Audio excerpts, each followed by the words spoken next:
ladies and gentlemen. I've been here 23 years, and this is an invasion. You own this place now. That's a very good point. Oh, you're in Washington now, though. Well, great to see you in person. Thank you, Sean. Great show as always. And you actually have a calendar or time up there that you steal from my show. And you actually owe us 32 seconds. Louis, our stage manager, that has is been so keeping not track true. for 2 years. I'm going to buy you a calculator so we can get this straight. That's your Christmas gift this year. Great show. Thanks, Good to see you. All right, welcome to Hannity. Today, I had the honor of traveling with our First Lady, MELANIA Trump, as she visited brave U.S. service members on 2 military bases and aboard the USS George H.W. Bush, many who won't be with their families for Christmas. Heroes that will protect our freedoms as we enjoy the Christmas holidays.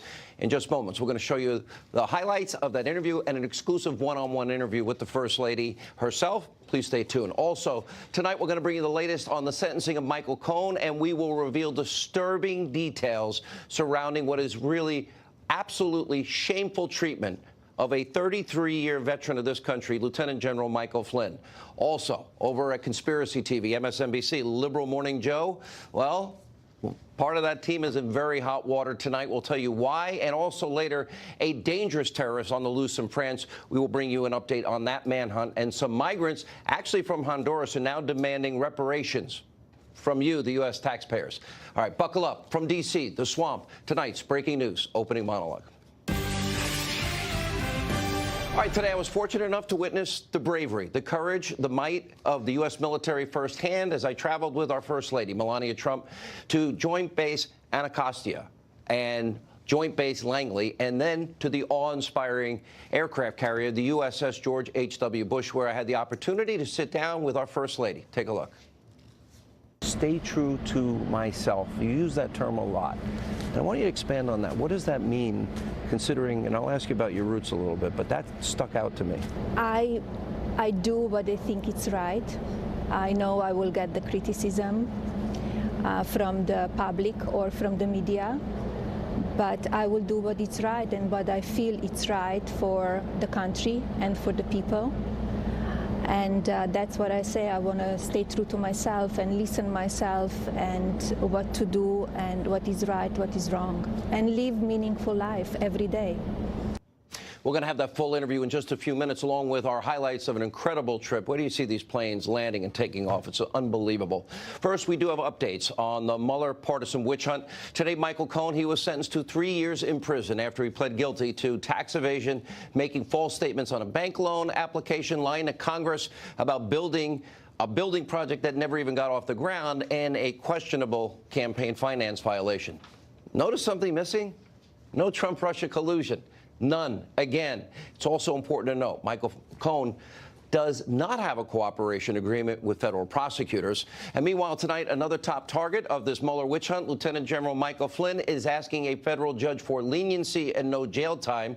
He pleaded guilty to lying to investigators, but only after legal bills wrecked his family finances, forced this man, 33-year veteran, 5 years of combat, to have to sell his home, and probably was most likely threatening punitive action against his son and his business partner. He fell on the sword like probably 99% of fathers would do. And tonight we are learning some disgusting new details surrounding how Lieutenant General Michael Flynn was treated by top federal officials. Now, according to Flynn's sentencing request, then Deputy FBI Director Andrew McCabe pressured then National Security Advisor Flynn not to have a lawyer present during a seemingly relaxed, casual meeting with the FBI, the one that they said he lied at, except nobody believed he lied. Flynn agreed to sit down without attorneys present and was then subsequently charged with lying during that very meeting. Now, keep in mind, Andrew McCabe was ultimately fired from the FBI for him lying to the Bureau, and he is currently facing no charges. According to FoxNews.com, Flynn's filing also seemingly demonstrates that the FBI took a significantly more aggressive tack in handling the Flynn interview than it did during other similar matters. For example, quote, no one interviewed during the FBI's Clinton email investigation was hit with false statement charges, though investigators believed those witnesses were untruthful. Big difference. And so as we now know, that is called a two-tiered justice system. And by the way, this might be part of the worst part of Flynn's political persecution. The agents interviewing Flynn, they never thought he lied. That is an such a miscarriage of justice and an abuse of power corruption scandal, one of the biggest in American history, as we've been telling you. And, of course, you're not likely to hear about any of this on any other media, especially over at Conspiracy TV MSNBC, especially not on the liberal Morning Joe show, where the hosts literally spend hours every single day trying to outdo themselves, you know, trading insults about Donald Trump and the Trump family and anybody associated with Trump. Now, it's a pretty sad and scary way to start your morning, but today, co-host Mika Brzezinski went too far. He used this pretty disgusting slur just before 9 a.m. Take a look. Understand that Donald Trump doesn't care. Heilman makes a good point. He doesn't care. But why doesn't Mike Pompeo care right now? Are the pathetic deflections that we just heard when he appeared on Fox and Friends, is that a patriot speaking or a wannabe dictator's butt boy? And I'm dead serious. I'm asking, are these the words of a patriot? Wow. Questioning his patriotism? Unbelievable. Over the top. And then following the show on the other part of the issue, and she issued an apology on Twitter about her language. Some bad choice of words. I should have said water boy, like for football teams or something like that. Yeah, Mika, pretty bad choice of words. But we're consistent on this program. We don't call for boycotts. We don't call for firings of any kind. In fact, when Mika's colleague, MSNBC host Joy Reid, when she was in hot water over homophobic and conspiracy-filled blog that she had, we never called for her to be fired or for her show to be boycotted. People do make mistakes. People are not perfect. And I think we're all human. And I don't believe anybody's career, in my honest opinion, should be ruined over a stupid mistake. And by the way, she's no fan of mine, and neither is Liberal Joe. And I doubt they would do this for any opinion host here at Fox News. But it's sad to see Trump derangement syndrome claim yet another victim. And, of course, there were many warning signs as the anti-Trump vitriol got worse and worse and worse. Let's take a look. It is clear the president is stunningly ignorant. Probably the most ignorant president we will ever have. He's ignorant. He's warped. He's obsessed with money and sex. And he finds his power through those two things. He will be forever remembered as the president who traumatized little children. That's his brand now. He's the president who purposefully traumatized babies and children. It's very almost caveman-like. Have you seen It really is. He's like Fred Flintstone running the country. I don't think he has the moral compass to make a decision based on our own national security. To anybody who works inside the White House, works on the national security team, works in the State Department, at some point you are working for a president who is not fit to lead, who's going to do something crazy in 5 minutes, 1 hour, tonight or tomorrow. Like, what more do you need to hear from him to start thinking 25th Amendment or something else? We fixed it. We'll have more on this later in the show, but first we need to turn to breaking news in France. Widespread manhunt underway for the gunman in Tuesday's terror attack at a French Christmas market that left at least 2 dead. Now the 29-year-old suspect, identified right there as Sharif Chaket, allegedly shouting Allahu Akbar as he opened fire before escaping from the scene in a taxi. We're also learning tonight he had a long criminal record, and he was already on the authorities' radar for connections to radical Islam. So far, 5 other people with alleged ties to the suspect have now been detained. And even more frightening is that French authorities admit that he may have already slipped across the border into Germany. We'll keep you updated. We'll pray for the victims. Scary times.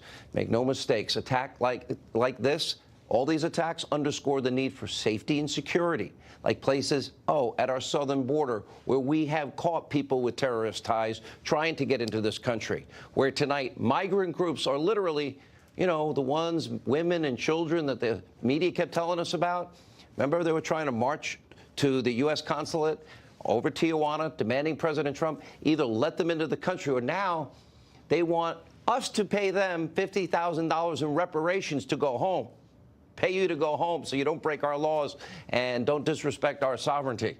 One group organizer arguing that it may seem like a lot of money to you, but it's a small sum compared to everything the United States has stolen from Honduras.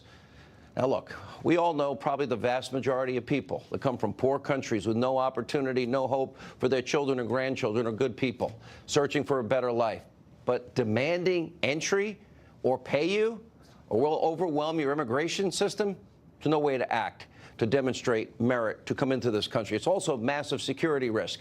As the San Diego Tribune is reporting, thousands of migrants are now unaccounted for, writing, quote, in the group of unaccounted migrants, about 3,500 are presumed to have either crossed illegally into the U.S., moved to other Mexican border cities, or simply fallen through the cracks. That is why the president is standing firm, rightly so, on the border wall, forging ahead on keeping his promise to the forgotten men and women of this country to preserve our nation's safety and security first. Remember, a wall will literally help people on both sides be safer. And then, of course, the wall will have a big door, and you can come in legally, as the president has said. But we do have the right to vet anyone that wants to come into this country, because keeping out potential terrorists, human traffickers, drug traffickers, violent cartel members is a huge #1 priority for our national security. All right, we have a lot to get to tonight, including our interview with the First Lady. Joining us now, the author of the bestseller, Why We Fight, Fox News national security strategist Sebastian Gorka, and the author of another bestseller, The Deep State, Fox News contributor Jason Chaffetz. I read this about General Flynn. Okay, Michael Cohen admitted to these things. I feel sorry for him and his family tonight, but he admitted to these acts that he was responsible for. He's changed his position on a lot of issues. Now the media, they only want to believe the version that helps their narrative. Right. That's fine. That's politics. But he was pushed into, General Flynn, a 33-year war hero, 5 years in combat, forced in, told you don't need a lawyer. The FBI doesn't believe he lied. And then he's charged with lying anyway because he's bankrupt, can't fight it, and they're threatening probably his kid. This is classic entrapment, Sean. If you listen to the testimony of the two FBI agents who don't think he was lying, if you look at what we now know about McCabe, who said, you don't need a lawyer, General Flynn, this is just an innocuous discussion, and then what do? They trap him in a process crime. Sean, everybody watching this show right now could be trapped in a process crime. I don't care how much of a Boy Scout you've been, everybody has a faulty memory. And you say one thing on Monday when you think you're in a friendly discussion with some fellow patriots, you think FBI agents, and then a week later, 2 weeks later, you remember it differently. That's it. You've committed a felony because you have, quote unquote, lied to a federal agent. That's entrapment of General Flynn. And then we compare this to a man who secretly taped his conversations with his client. Think about that. Michael Cohen admitted he's a liar, and he's the kind of guy who has no qualms. The most sensitive thing a lawyer has is his relationship with his client, that exclusivity, that confidentiality. This man taped conversations with who knows how many clients. One of them is now the President of the United States. I know which man I believe, and it's General Flynn. I worked for him in transition. I worked with him in the White House. He is a patriot, Sean. You know, I don't, Jason Chaffetz, you are like me. We've talked about this. My mom was a prison guard. My dad in family court probation. So many people in the NYPD. So two guys made it to the FBI. Deity in my family. They were the highest of the high. Naturally, we are inclined, we want to help our FBI. But if you're in a situation now and you want to help them and you're risking, if you don't remember something properly, remember he was illegally surveilled, illegally unmasked, they didn't use minimization, and they leaked raw intelligence on this man. Nobody cares about the crimes that were committed where they literally had the transcript. So anything that's not perfectly matched up in an interview to the transcript means that's a lie. That's how they're going to view it. 33 years. This is how we're going to treat this man and tell him, advise him, don't have a lawyer. What does that tell people that instinctively, like us, want to help our FBI? Not these corrupt officials at the top, rank and file, good field office FBI agents that are protecting this country. Well, look, my grandfather was a career FBI agent. We have a great affinity for the FBI, but the upper echelon, it is now well documented, the bias and the animus that they had. And we have a great deal of thanks for General Flynn. And you're right, 33 years of service. What's also very striking to me, though, Sean, is the difference in the way justice was played out. Because I was a very key player in what was going on in trying to get to the truth with Hillary Clinton and her email and the transfer of classified information to a non-classified setting, putting people's lives in danger. I mean, real lives in danger. And yet the 5 people around Hillary Clinton, they all got immunity agreements with no requirement to cooperate with the government, no ability for us, say in Congress or the Inspector General's office, to make sure that we could go back and get the truth about them. And then you contrast how the FBI was acting with Flynn and Cohen and others, and it just doesn't feel like justice is balanced. Where is Horowitz on FISA abuse? Will we ever have an investigation into Hillary and the violation of the Espionage Act? Or let's say Dr. Gorka, forget me. Dr. Gorka has subpoenaed emails and he deletes them, wipes his hard drive clean, busts up his devices. Is he getting off? Yeah. I don't think he's getting off. I think he's going to jail. I got the wrong last name. Well, no, you support this president, so that Right. means there's a double standard. When is that? Where is that justice? Or do we not have justice or equal application of our laws in America anymore? Well, it doesn't feel like we are having that equal application of justice. I know that the Inspector General is looking into the FISA abuse. That has expanded, and I don't think we're going to hear about it until the spring or so, because there's something like 1 million documents that they're probably having to sift through to get there. Now, once we have that information, the Inspector General can't prosecute. We have not had, Donald Trump has not had shouldn't we have an had a Attorney special General counsel for 2 years. On all of these other issues? Well, we should have a special for example, counsel, uranium yes. one. And we need a real Attorney General, yes. We gave Putin We need both. 20% of our uranium, and we have to import it. The FISA the warrant, where literally a dossier is paid for, Dr. Gorka, with Russian lies. Not only that, I think the biggest story is still out there, and that's the unmasking. I mean, we've talked about, what, for 6 minutes, about General Flynn, a patriot who was trapped by a political use of the intelligence community and law enforcement. We know there are hundreds of Americans who are unmasked by the Obama administration. Why? Because at a 300% increased rate. Right, and then what happened? 2016. Just before the inauguration, the president says, oh, let's share all of this intelligence with 7 times as many agencies as we did before, because who knows, maybe we can bring down the presidency. That's what we're talking about. The politicized use, the weaponization of the intelligence community, and potentially hundreds of Americans are affected, Sean. You know, and let's stay on that, because if we really cared about Russian influence in the election, which has now evolved into,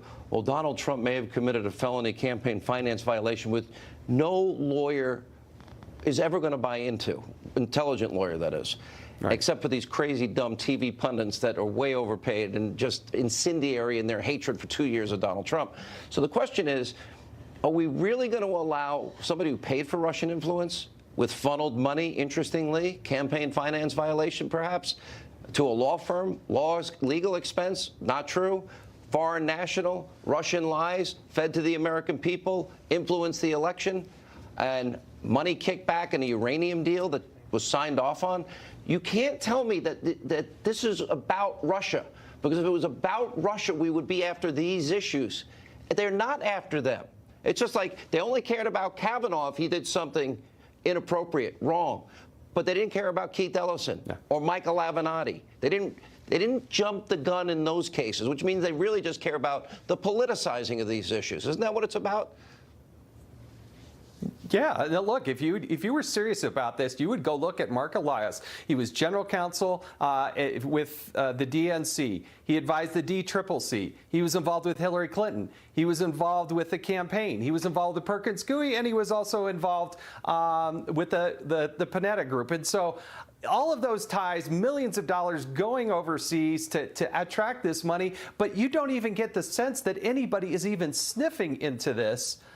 And it's just, that's where people, I just think, are losing trust, have lost trust in the justice system, because that was fundamentally wrong. It's millions of dollars spent to affect an election by engaging a foreign entity and foreigners to be involved in that campaign.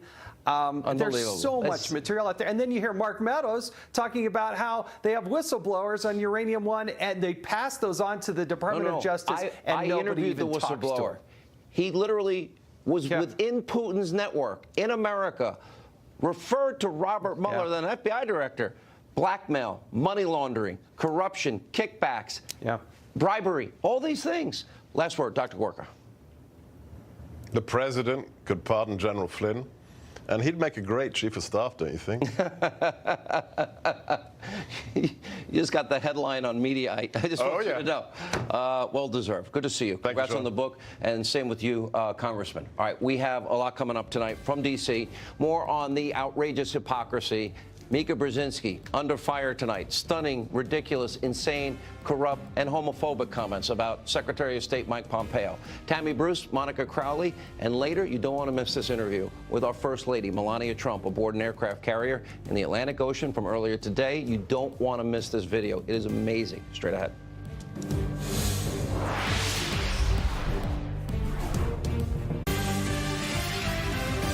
All right, our interview with Melania Trump in a few minutes. The Destroy Trump media, they have sunk to a new low, as we mentioned in our opening monologue tonight. On MSNBC's Morning Joe show, co-host Mika Brzezinski was ranting about the U.S. relationship with the Saudis and called Secretary of State Mike Pompeo an anti-gay slur. Watch for yourself. Understand that Donald Trump doesn't care. Heilman makes a good point. He doesn't care. But why doesn't Mike Pompeo care right now? Are the pathetic deflections that we just heard when he appeared on Fox and Friends, is that a patriot speaking?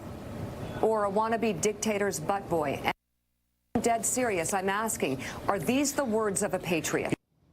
Are these the words of a patriot? Really? Questioning his patriotism? Ms. Brzezinski, on the other side of that, said she was sorry, tweeting, quote, totally agree with your super bad choice of words. I should have said water boy, like for football teams or something like that. Apologize to Senator Durbin, too. So sorry.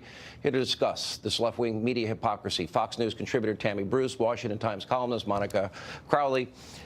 Look, let's be honest. Joe and Mika hate my guts. Fine, I don't hate them, but I just think they're insane. I mean, it is like a train wreck TV every day in terms of everyone on that show tries to outdo each other with Trump hate, Tammy.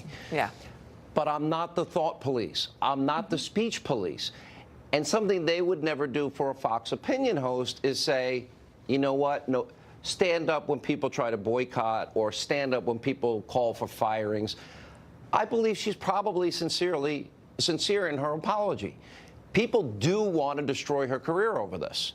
This is a problem we have in all of media. Maybe if you make a lot of mistakes, at some point, that crosses a line. What's your take? Yeah, my column today in the Washington Times actually looks at the attacks on Kevin Hart and Mr. Murray, who won the Heisman Trophy, for remarks made years ago. And of course, when Mr. Murray was a child. Mika Brzezinski is a middle-aged woman. She knows what she's doing. She's done television for a very long time. She's a sophisticated woman. That is a very specific phrase to use, not even just saying about it, whether it's about lifestyle or you use a word when you're a kid. She chose a phrase that was meant to dehumanize. And so that is going to speak about who she is as an individual. But at the same time, she apologized. Ultimately, she will be given a pass because she's a liberal. And whereas Mr. Murray and Mr. Hart will probably continue to be hounded. That's the difference, is that they will move along and they will be left alone. But others, there will still be an attempt to ruin their careers, to make their lives difficult. That is the problem here. And we've seen it all along. Usually if you're on the left, you do get a pass. And this is why we can see this as being not just hypocritical, but a determination to ruin people's lives by the left. Only conservatives are those who are not conforming clearly enough. And that's the message they want to send to everyone. She'll get a pass in the end on this. And, you know, we see this with other issues involving NBC, the recent firing of Megyn Kelly, for example, for her comments, Monica. But you have people that actually have dressed that way that still have jobs there. When she talked about that, the issue she was involved in. And I'm saying people have a choice. And they don't have to, we have to do a good show and ask people to come in. If we can come into your home, and if we're honored if we get there, people don't have to watch any one show. except this one. That's the only one.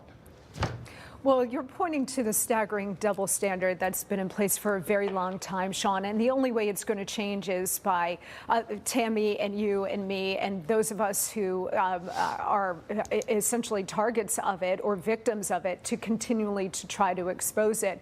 I'm not a fan of the word police. The word police easily morphs into the thought police, and that is a very dangerous road to go down. We're very far down that road already, and it is a form of tyranny and fascism. So I don't believe anybody should lose a job for misspeaking or for stating something and then apologizing. But that being said, those on the left have a long history of stating anti-gay slurs and anti-gay jokes. And then when they're called on it, they usually try to minimize it, usually with a cutesy kind of tweet, as Ms. Brzezinski did today, and pray that it goes away. And it usually does go away because, as Tammy points out, they have something not available to you, me, and Tammy, which is the protection of the mainstream media. So they don't get the pile-on that we do when we misspeak or when we make a mistake. Then our lives are ruined and our reputations are tarnished, but they get a pass and they're allowed to go forward. That double standard continues to be in place, and it needs to be exposed if we're ever going to hope to see an end to it. Tammy, what you said about the slur part of it is right, too. Nobody seems to have also paid attention to the part, the things they say about Trump there every day. Yeah. They speak for themselves. Mike Pompeo is a patriot serving his country. That's right. He's done an amazing job as Secretary of State, creating amazing opportunities for peace in the world. Again, hard things to do. Amazing job as our CIA director. And I just say, you're questioning this man's patriotism with abandon. And she was responding on Twitter with that apology to a fellow who's a verified blue check, who I think was a photographer, who suggested to her that it would have been better if she'd called Pompeo a traitor. So the left would prefer you to be called something that would require an execution where you should be killed.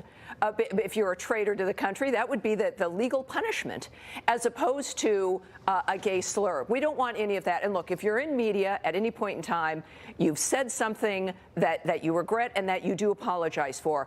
Our point here is the hypocrisy on that end, is their desire to destroy other people under a guise of being a racist or a sexist or a homophobe. My first book lays out how all of that lives on the left. I remember the book, yeah. And that they apply it to the president especially, and that it's the name that is supposed to obliterate you. It's the hypocrisy with those individuals who don't even at least try to live and excise those kinds of phrases from their lives. And I think that's what's worth pointing out. And you know what, Sean, into the content of what she was saying, set aside the anti-gay slur for a second. She was tarnishing President Trump and his Secretary of State for what? For trying to maintain the alliance with Saudi Arabia as they're trying to develop an anti-Iran coalition, which is a very serious and meaningful, substantial foreign policy exercise, okay? But I didn't hear in the 8 long years of President Obama, I didn't hear Ms. Brzezinski or Mr. Scarborough talk about President Obama, Secretary Clinton, Secretary John Kerry bending over backwards to align themselves with the Iranian regime of Khatami and Rouhani and Zarif. That regime is at least as bad as Saudi Arabia on human rights, if not worse. That regime has killed Americans in Iraq and elsewhere around the world, and they still target Israel and the Jews. And so I didn't hear a peep out of them on that. But here they're attacking Secretary Pompeo and the president for being traitors and all manner of offenses against the United States. I didn't hear them attacking President Obama. Monica, a year and a half ago, John Kerry admitted that when we released that $150 billion to Iran, he admitted that some of that would likely be used for terrorism, but there's nothing we can do about it. We didn't hear any complaint from the Democrats or Nancy Pelosi or anyone else when those admissions were made. And this is where we're at with these individuals, with the left. Thank you both. We appreciate it. Speaking of which, I talk about this double standard and the treatment of the Trump family. My exclusive interview with our First Lady, Melania Trump, conducted on board the USS George H.W. Bush. Amazing day. That's next. All All right, today, the First Lady Melania Trump traveled to 2 military bases and a Navy aircraft carrier to meet our troops, thank them for their service this holiday season. Today, during her tour of the USS George H.W. Bush, well, I had the chance to sit down with the First Lady. And why this is important, because while we're enjoying Christmas, many of them won't be with their families. Take a listen. Madam First Lady, thank you so much for doing this. So you said before you came here, and I watched you with all these troops today, you said that this is about our troops, our families who sacrifice daily for our freedoms. Our hearts, our prayers are with all of our deployed soldiers, sailors, airmen, Marines who will not be home for Christmas. And so you decided to do this trip.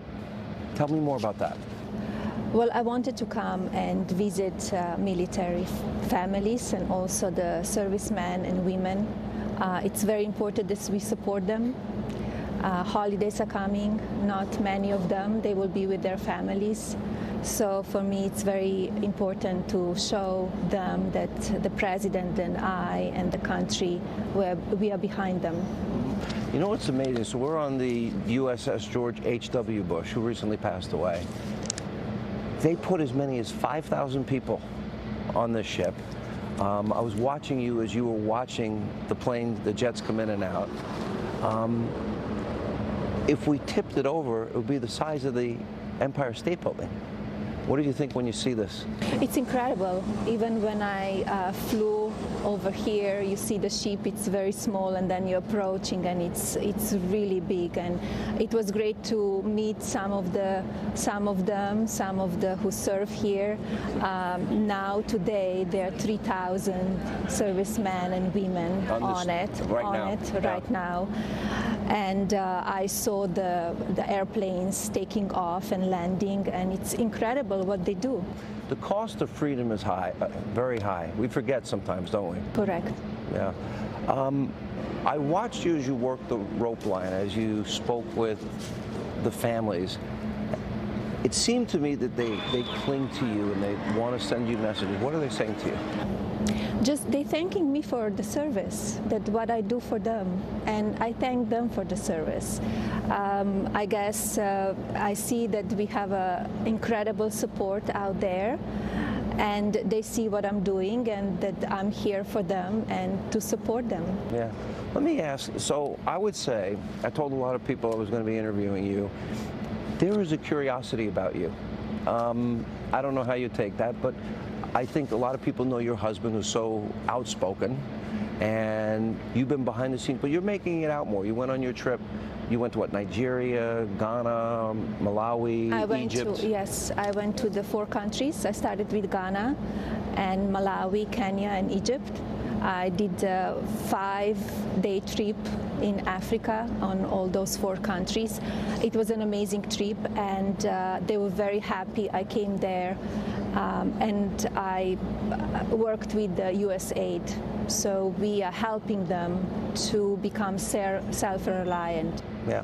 I noticed in interviews, one of the things you often say, that first you defined yourself in the ABC interview. I thought it was a really interesting question. As a mom, a wife, as the First Lady of the United States, as a friend, and then you talked about that you're confident, you're very focused, and you used the term, stay true to myself. You use that term a lot.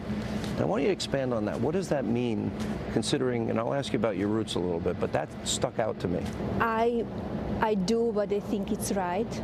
I know I will get the criticism from the public or from the media, but I will do what is right and what I feel it's right for the country and for the people. And that's what I say. I want to stay true to myself and listen myself and what to do and what is right, what is wrong, and live meaningful life every day. You talked about that this is temporary. You see it as temporary.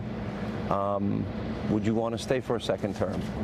I think my husband, he's doing an incredible job. The country does best ever. So yes, I think I want that the country continue to do well. You come from a small town in Slovenia, and I don't think you've talked a lot publicly about your journey from that small town to Paris, to all these major cities, from there to New York City. Tell us about that journey. Were your parents with you? Were you a model and alone? What was it? After my studies, I went to the modeling business. And I lived in Milan and Paris. And in 1996, I moved to New York. And then my career, I loved it. And I stayed in New York. And here we are today. It's interesting because you're now traveling, but you end up in the biggest city, and you told the story about how you met the president. When did you know that he was the one? Was there a moment? We had a great chemistry when we met in 1998, and we started dating, and we dated for a long time before we got married, and we got married. We had a son, but we had a great chemistry from the day one. Yeah. Was there a moment that you realized, wow, small town Slovenia, now I'm the First Lady of the United States and I'm living in the White House? Was there a moment that you realized this is real? It's incredible, especially when you think about it, your life, where you were born, and all the steps you took. I took a lot of steps. It's not just like you end up here. You learn a lot on the way here. And in my business, in fashion business, it's a tough business as well. And here the politics is as well. It's a tough business, and you need to have very thick skin. Yeah. What's been the hardest for you since you've become First Lady? What's been the hardest thing that you have to deal with? I would say the opportunists who are using minds, from comedians to journalists to performers, book writers. Does it hurt? It doesn't hurt. The problem is they writing the history, and it's not correct. And especially when there's speculation about you and your family and your marriage, and you've addressed that in past interviews.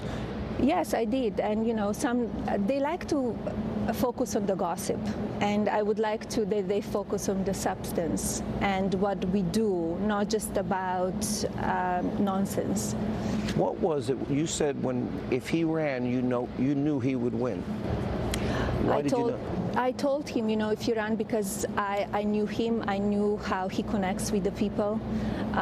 He built an incredible business, and his mind is into the business and to make America great and successful. So I saw how he connects with the people. So that's why I said, if you run, you will win, and it's a possibility. I know people want to know this. Do you often weigh in on the issues of the day with the president? I know you do watch a lot of news. You're very aware of what's going on. What do you think in terms of insight could you give us? Maybe a better way to ask it as to how, when you feel strongly about something, that you would relay that to him. I wish to have time to watch more news, but I don't. You don't? And I hope you watch Hannity. I'm very busy with my office and traveling and doing my work. Yes, I watch you, and I sometimes also tape the shows, and if I have time, I watch it. But I know exactly what's going on. I follow what's going on, and I give my husband advice and my honest opinion. And sometimes he listens, and sometimes he doesn't. If I look at the two of you, and I know the two of you pretty well, I've known him for a very long time, I don't think they could be two different styles. He fights, he's combative. You've discussed the issues of tweeting and social media, and you've even said you've asked him to tone it down a little bit. How does that go over? Well, we could see it. Meaning it's not working. Okay. I don't agree with his tone sometimes, and I tell him that. So, as I said before, sometimes he listens, sometimes he doesn't. Have you ever stopped him, like he was going to say something, and you said? I said to him, I don't think you need to tweet that out. But on the end, it's his decision. He knows the consequences. He's an adult, and but he's a fighter.